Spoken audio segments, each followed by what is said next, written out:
Hello, Cousin Johnny here. We'd like to thank our sponsors for the Buzzin' with Cousins show. We thank you. Thank you, that garlic stuff. If you like garlic, you're going to love it. Put it on just about anything. That garlic stuff. Tuesday, Alvarado Farmers Market, or go to thatgarlicstuff.com. Thank you. Thank you, I Heart You Candles and Gifts. 222 17th Street, Pacific Grove. Beautiful hand poured candles made with love. Go see Sherry at 222 17th Street in Pacific Grove. I Heart You Candles and Gifts. Thank you. Thank you, Max Fit Meals, 520 Fremont Street. Grab and go healthy meals. They're delish. On your way from home from work, go grab some, heat them up, and fantastic. Thank you, Suds Cyber Laundry, 709 Lighthouse, Pacific Grove. Great modern machines, big screen TV, coffee, and a great friendly staff. Thank you, Suds. Thank you, the Whiskey Club, 425 Alvarado Street. Over 600 whiskeys to choose from. Go on in, relax, enjoy a nice whiskey. They also have a bottle shop. It's great. Great place to relax and enjoy. Tell them cousin sent you. Thank you. Bye. Thank you, storyteller, author, and all-around good guy, Tony Albano. Tony has written 3 books, the latest being Cherish, about a New York teenager and a nun find love. Thank you, Tony. And if you want to order the book or find out more about Tony, go to Tony, Tony, Albano, Albano, storyteller.com. Check it out. Thank you. Thank you, sponsors, for the Buzzin' with Cousins show. We thank you. Hello, how's everybody doing out there? Cousin Johnny here, bringing you another show. All you Monterey history buffs, you're in for a big treat today, because today we have a special guest, historian Tim Thomas. And we're so proud to have him on. Today we're going to talk about the great Sardine Era, the sardine capital of the world, Monterey. And before further ado, please welcome Tim Thomas. Cousin Johnny. Tim, how are you doing today? I'm doing good today. Thank you for coming on. And as usual, when I have you on, I always thank you for what you do in Monterey, preserving this beautiful Monterey history of this beautiful, great place we live at. Well, So Tim, the Sardine Era, Steinbeck, Ed Ricketts, for all the people for the few people that don't know anything about it, let's start with this great Sardine era. How did it happen? Well, let's go back a little bit. So the sardine fishery in Monterey and California was the largest fishery of single fish in the history of the United States. All for a fish at no point ever in its history, all for a fish that really nobody ever really wanted to eat. Monterey, California sardines were never a popular fish to eat, but it was heavily fished for a variety of different reasons. The real money actually was always in the can, not in the canned product. The real money was always in the byproducts, and I'll get into that a little bit later. Okay, great. It doesn't really start with sardines. It really starts with salmon. Salmon was king before 1915. Salmon was a big fishery in California, in Monterey in particular, and it was Japanese fishermen that were doing that.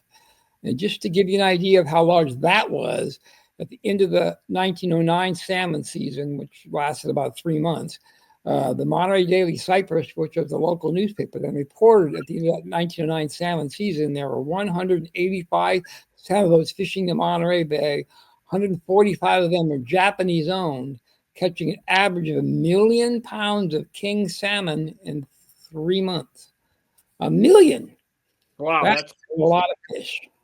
Actually, they caught 1,500,000 pounds of king salmon in 1909. In 1910, they caught 2 million pounds of king salmon. In those days, people in the United States ate a lot of sardines.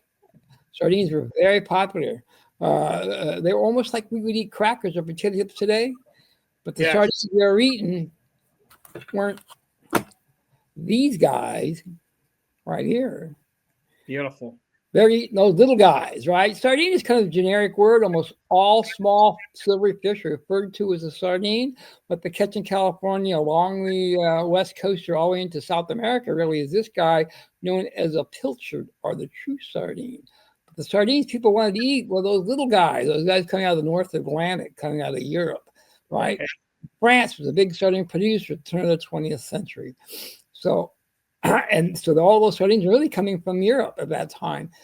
And all that salmon that were being caught here in Monterey, those 2 million pounds that were being caught in 3 months, well, where was that going? It wasn't going here. There wasn't really a local market for it. Majority of that stuff is going to Europe, going mostly to Germany. Germany was about 90% of it was going to Germany. That's where the market was. What happened in the world in 1914? World War I, because of all that salmon going to Europe, all those sardines coming from Europe, and they just switch into heavily fished sardine along the west coast. There were sardine canneries in New York State and Maine. Those guys couldn't fish because there were German submarines out there in the Atlantic. Oh, got it. Yeah. They began to build sardine canneries along the Monterey waterfront. In fact, the original plan was to build them starting about where Wharf Number 2 is today. There were blueprints were drawn up, plans are being made to build these canneries all along the waterfront.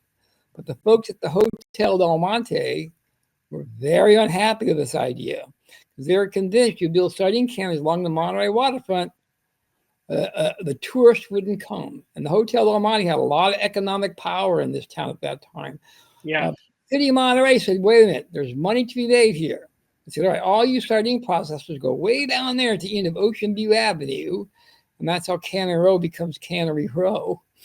And then there was Mr. Booth Cannery, which was the only cannery actually in Monterey proper. It was right next to the Monterey Wharf. All the other canneries were actually in New Monterey at that point. And so they began to heavily fish sardine along the west coast after that World War I thing. And then during the war, there was a big demand for them for the war effort. So there was a big push that way too. Tim, how many canneries were here during the heyday? So during the heyday, there were 19 canneries operating, and I think there's 20 different reduction plants operating. So as I mentioned, Monterey sardine never was a popular fish to eat. People thought it was too big and too oily. The real money always was in the byproducts. They take the heads, tails, the guts, and they grind them up for other products, animal feed fertilizer, that kind of thing, right? Next time you all go to the market and buy chicken for dinner, you can thank this guy right here for that chicken dinner. Because prior to 1920, the chicken was not doing very well. People did not eat chicken like we do today. It was kind of expensive. They began to produce this cheap chicken via the head, tails, and guts of the Monterey sardine. The chickens loved it, thrived on it. More and more chickens being produced. The price of chicken went down. People began to buy chicken. My friend Bill Ripley, who is a retired biologist, used to say that Foster Farm chicken owes its life to the boom to the Monterey sardine. Perfect. Yeah. All right. That's good to know. Yeah. That's true. That's a good tidbit. Yeah. So, Tim.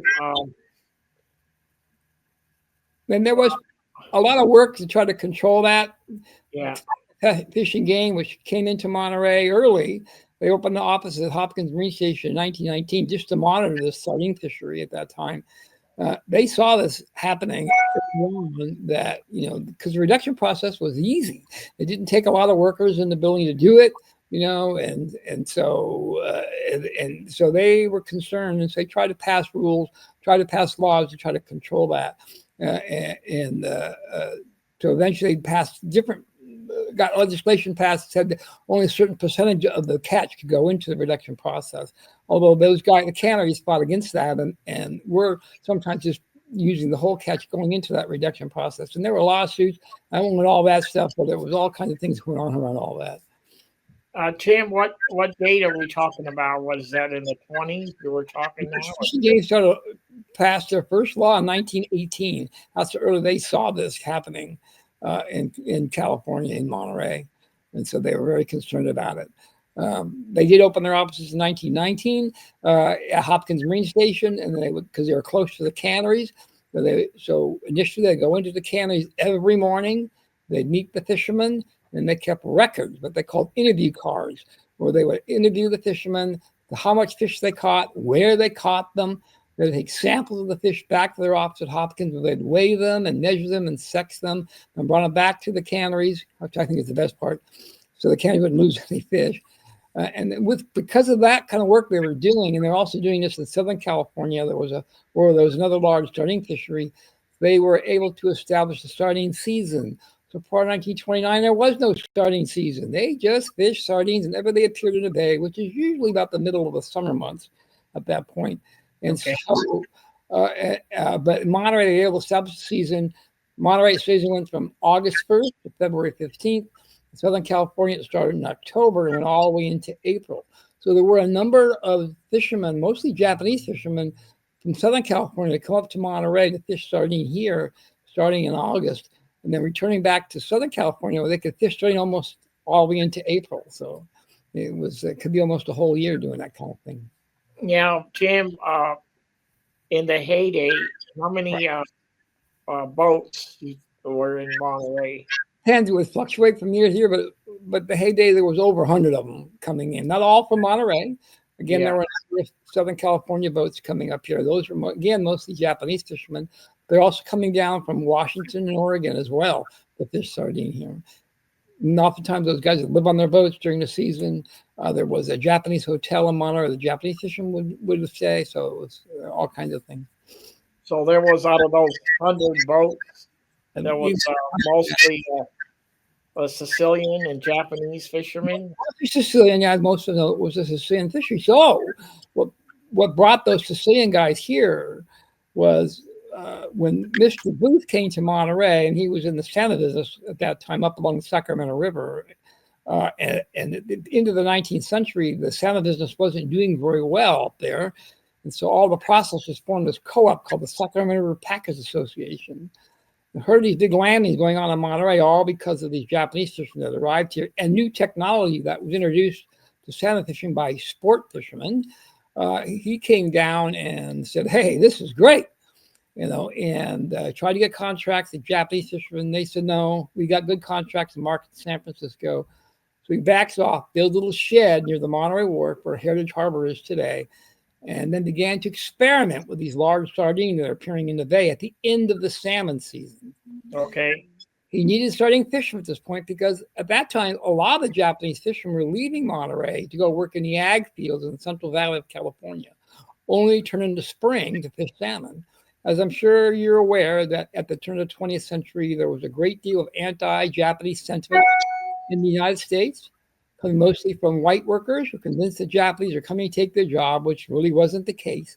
Right. In 1905, Mr. Booth said to the local newspaper, "Not going to hire any more Japanese," which was a really easy call for him because he didn't really mean it. He already had Japanese workers in his cannery at that point, and he was still going to hire those guys to fish salmon when they returned in the spring. But it was that instant he sent for these Sicilian fishermen who already worked for him up along the Sacramento River fishing salmon, come down here to Monterey to start fishing sardine as that small secondary fishery in the fall and winter months.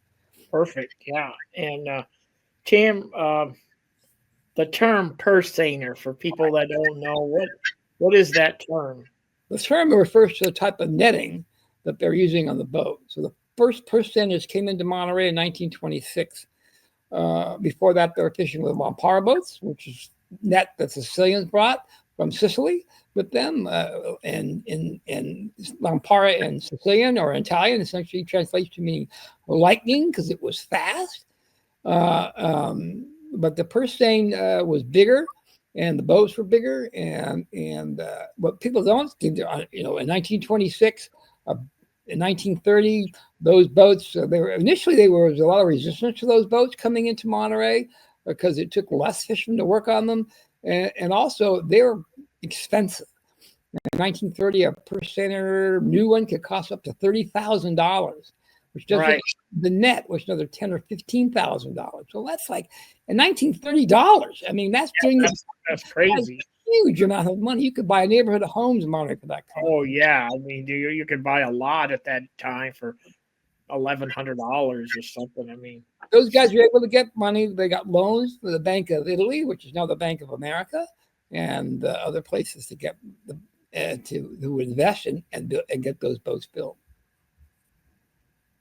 I remember growing up in Monterey. I mean, that was probably the tail end of the industry, probably in the '60s, uh, maybe late '50s, '60s. Down where the aquarium is was the Hovden Cannery. Right. I would walk by with a couple friends, and I could see my grandmother on the assembly line working that assembly line with the packing sardines, and we would just walk in. I mean, it was like no questions asked. Right.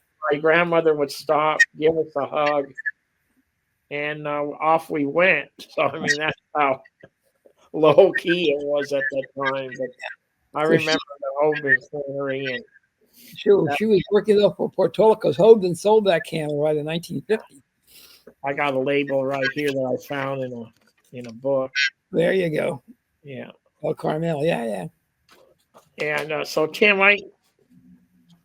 there's the Pat Hathaway collection. Right. I just got a couple photos that I just printed out just for today, and maybe we could go over what they are. Sure. So here we go. We got looks like a crew there working away. Those guys work on their per se net there, right? And that's at the Monterey Wharf. And those big vats you can see behind them, those are tanning vats. That was ran by the Rappa family. So those nets are made of cotton and they had to be treated. And so they would treat them in this with the tan oak solution. And of course, the tan oak solution, it was just the bark of a tan oak tree, which was coming basically from the Big Sur area, and hot water. And they would just treat those nets almost every day, protect them from the. So this is a wharf where Rappa's used to be. I think it's called in the background, wharf number 2, actually, in that picture. Okay. Let's see what else we got here. There's the fleet. There's the fleet, yeah. Over 100 boats. And those boats, what was the average catch, you think, for the? Yeah, they peak. These guys could bring in, depending, 100 ton of sardine with a deck load and everything. Wow, that's crazy. Yeah. Yeah. I noticed that some of they're called purse seiners now because they use that. Right. net. Right. Some of these boats, I think in the earlier era, they had just a flying bridge. Right. And a couple, maybe, I don't know, 5, 6 years later, they had an enclosed cabin. So I guess the different progress, I guess. Well, they went so there was the Lampara boats, and there was what they call the half ringer or Japanese round haul, which was a cross between the purse seiner and the Lampara boat, and then eventually all went to these purse seiners. There's too much money to be made in this business at that time,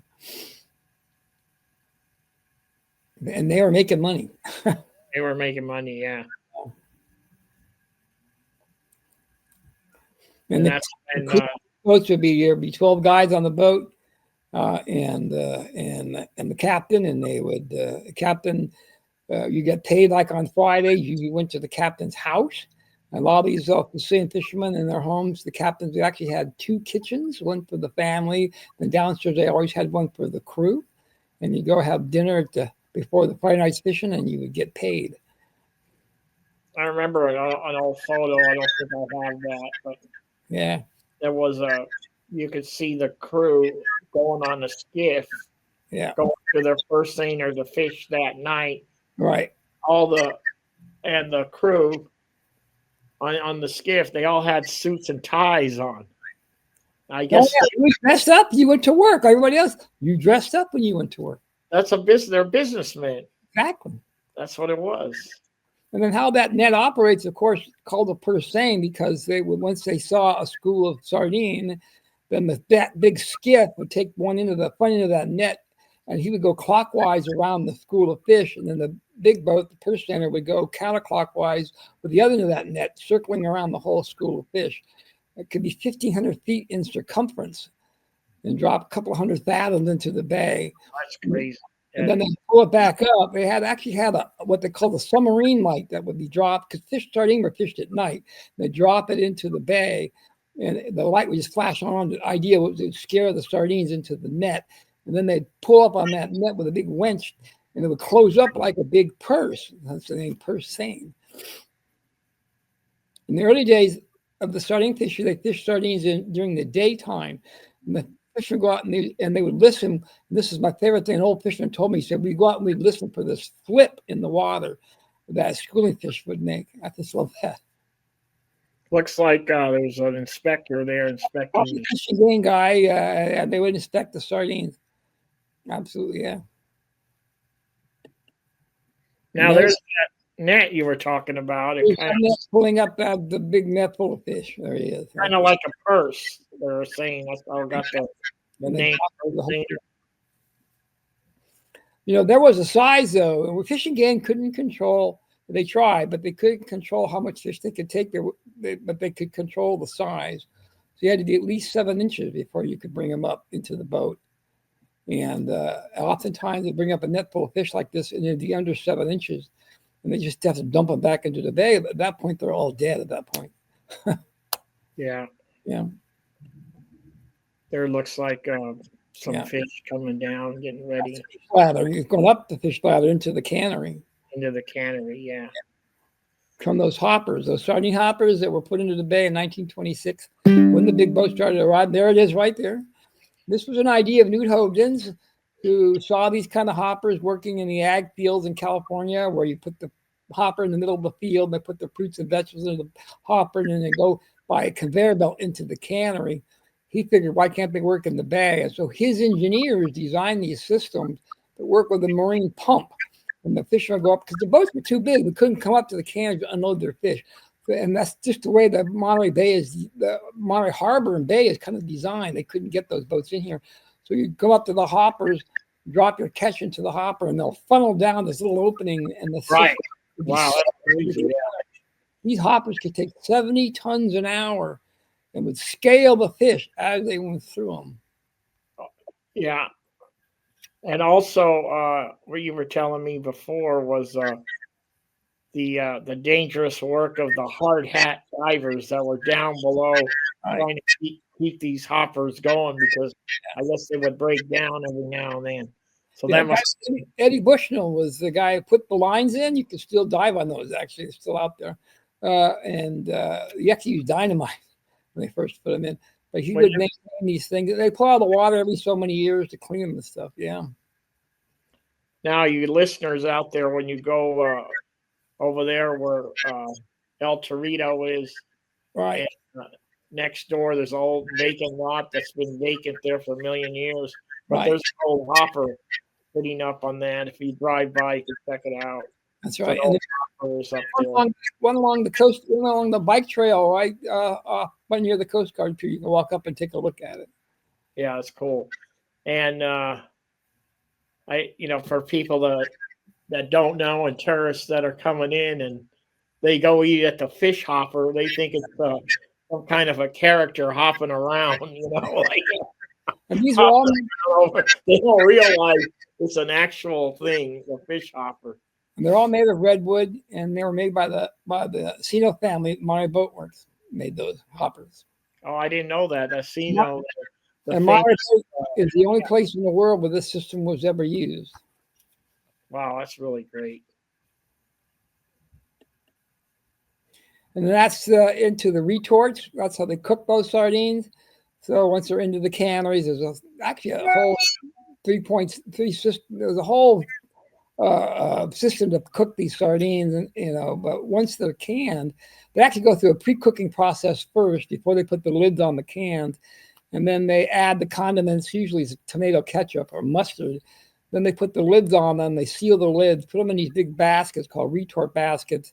They go in these retorts, or just big cookers, and they're cooked under a low pressure, about 240 degrees, for about an hour and a half. And in theory, steam, right? That's what cooks them. Steam drove those whole caners, so there's a lot of water. But in theory, once they're canned like that, they'll last forever inside those cans. So now the Monterey Bay Aquarium has a little section there. When you walk in to your left, it has some artifacts from the Sardine era. I think that boiler there is something similar to what the boilers are there and everything. Yeah, that's great. Yeah. So Tim, now, so everything. What was the biggest year in history of the sardine? Well, it was the 1939-1940 season, and they brought in over 800,000 tons of sardine into Monterey. That's crazy. And that was a huge year. I mean, it was so big. They made so much money that in March of 1941 or 1940, they held a huge party for the whole entire Monterey Peninsula, and everybody went down to the wharf number 2. Where they set up big long table. They had the free steak dinner, and they had all kinds of dances and contests. Wow, what a celebration! It was the same year, same weekend, actually. Steinbeck and Ricketts went down to Mexico, to Baja, for that famous trip they did. Lucia Cortez. Yeah, but that was sort of the beginning of the end of the sardine season, right? Because it began to drop after that. Yeah, and so... and then it slowly started dropping after that. It did, and there was it never peaked that high, but it did peak up a few years. But that really dropped by 1950. It was essentially over. But they had plenty of warnings about it. They had warnings beginning as early as 1929 for Fish and Game. Said, you guys need to slow this down, or this fish is going to collapse in several years. And they didn't pay any attention. I mean, Fish and Game at that time didn't have any power. All they could do was make recommendations. All the power lied with the Fish and Game Commission, which was then a group of mostly businessmen who were going to be sympathetic to other businessmen like cannery owners. And those canneries actually hired their own scientists to tell them what they wanted to hear. They were also warned again in 1939 by another fish and game biologist named Frances Clark, who was a woman way ahead of her time. She was the first fish and game person to receive a PhD, which she got in 1925.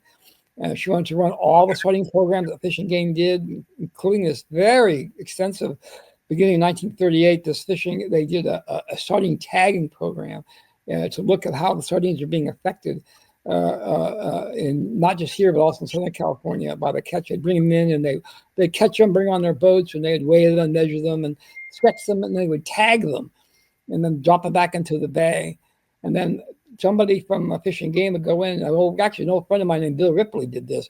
They go into all the reduction plants and pick up all the stuff that reduction plants. Frances Clark had installed in all the reduction plants these big 50-pound magnets and pick up all this stuff. And so he'd go in and pick up the stuff the magnet picked up to sort out to find the little numbered metal tags. Because of that work they were doing in 1939, Frances Clark said, you guys need to cut this fishery in half. Yeah. Nobody paid any attention. Of course, the fishery does eventually collapse. And when it does collapse, Frances Clark is the only government official, state or federal, who said it collapsed because you guys didn't listen. Yeah. Actually, collapses for different reasons. Overfishing, in my opinion, and not just one, others as well. Fishing plays a small role in this. That there were environmental issues. Water temperature changes, in particular, the water temperatures in Monterey Bay began to drop after 1940. The sardines don't like that colder water, and I mean, who does, right? Yeah.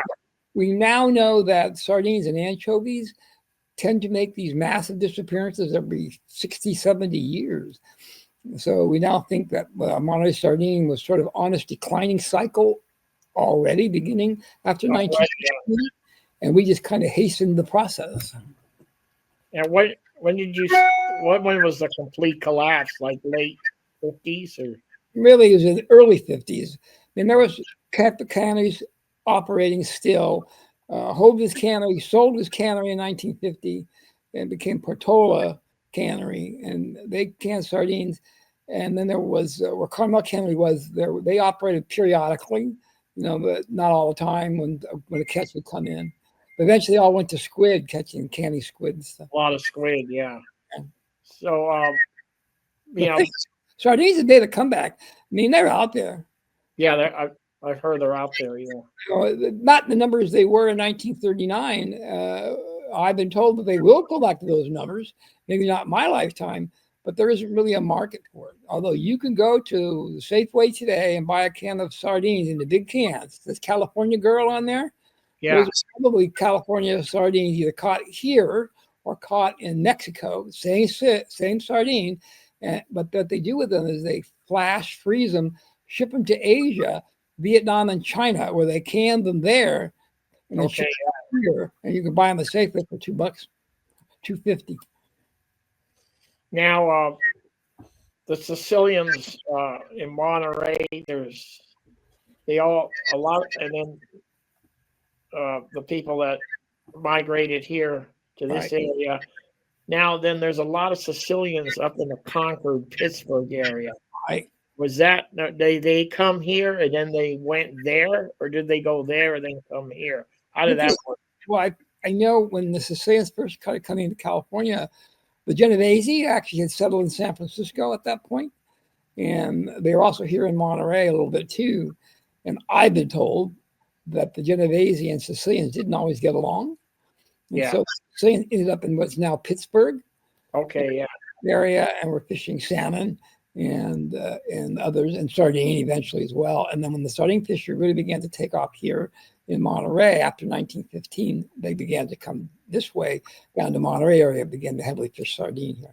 So really, but the sardine fishery in Monterey, I'll tell you this, and I've been doing this kind of work for over 40 years now. Yeah. Monterey is the only place that I've been able to find where the fishermen had one union. For Southern California and Northern California, all the ethnic groups had their own separate unions.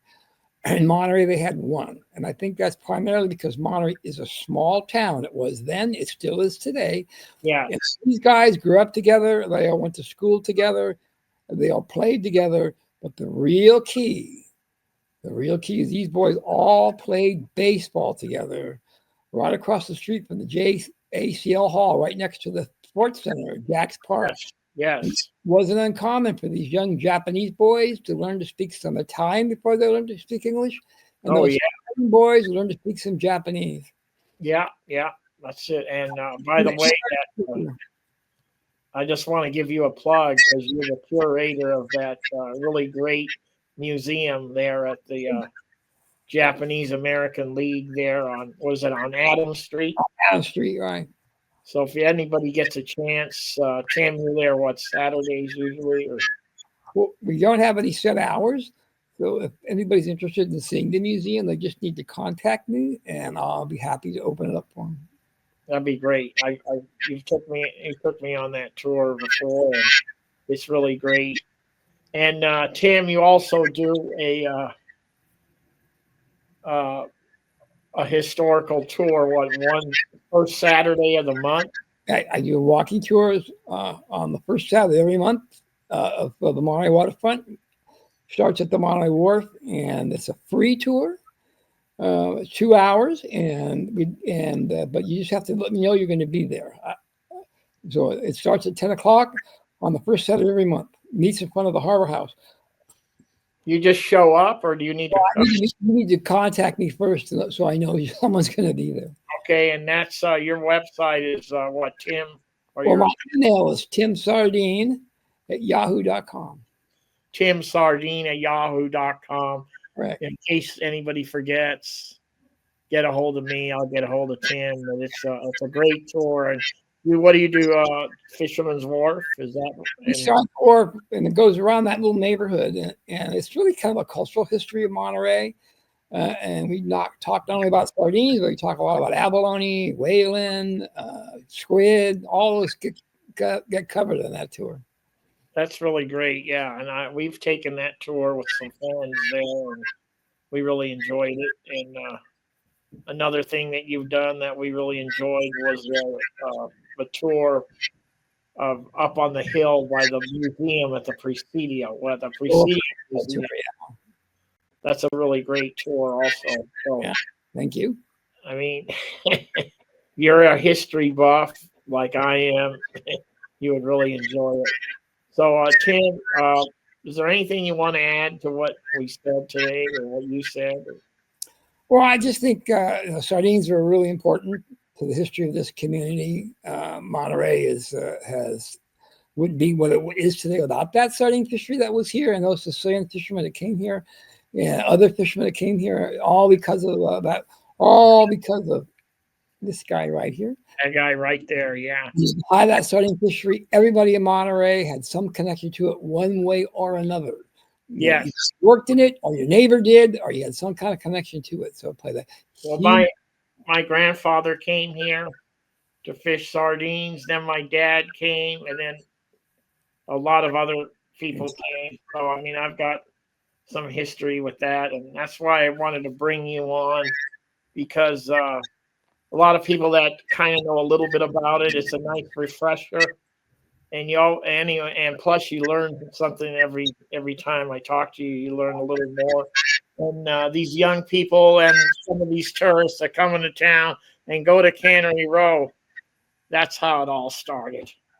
Was the Sardine Era. This guy here, we have Buzzing with Cousin, right? That guy right there. So Tim, reminded me. So one last thing. Go ahead.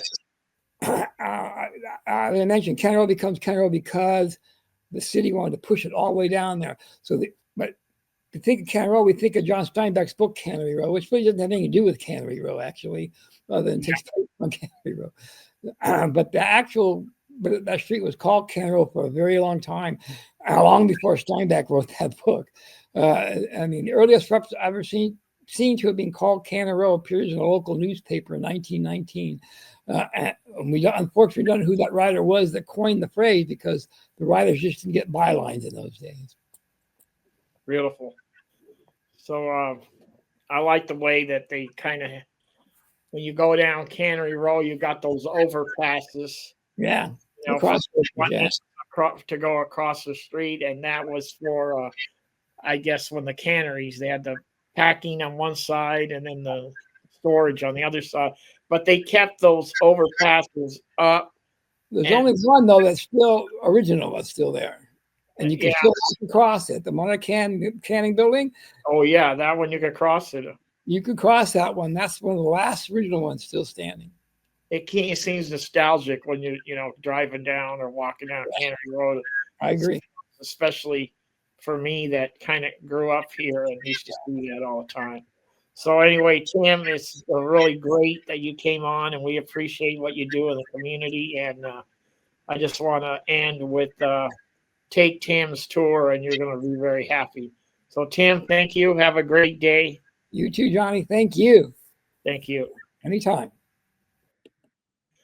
Tim Thomas, thank you so much for enlightening us on the great Sardine Era. That's how Monterey was put on the map. So anyway, thank you everybody for tuning in, and we will see you next time. Everybody have a great day. Thank you.